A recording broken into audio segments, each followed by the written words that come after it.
Mesdames, Messieurs, bonsoir. Il ne se passe pas un jour en France sans que le changement climatique apporte son lot de réfugiés. Le phénomène à travers le pays ne cesse de s'accroître.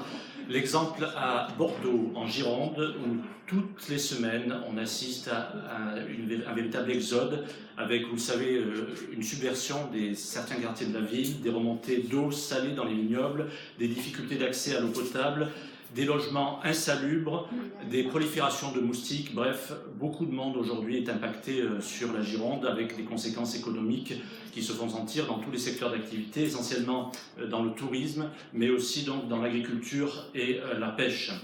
À Strasbourg, en Alsace, la situation n'est guère plus reluisante avec des chaleurs extrêmes cet été.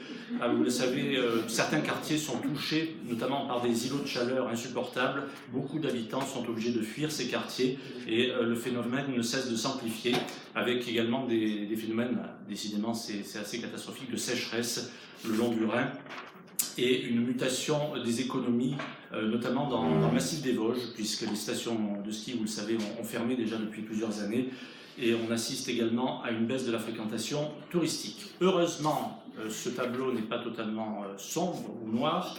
Dans les Alpes-Maritimes, du côté de Nice et du Mercantour, grâce à des actions menées depuis des années dans la rénovation de l'habitat et des logements rénovés, eh bien, les habitants supportent plutôt bien ces changements climatiques.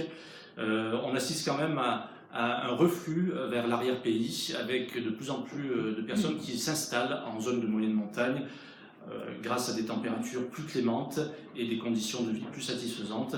Pour cela, de multiples projets ont vu le jour, notamment avec le désenclavement numérique et l'installation de la fibre optique dans les vallées qui permet à de nombreux habitants de travailler à domicile sans parcourir des kilomètres tous les jours en direction de la Côte d'Azur.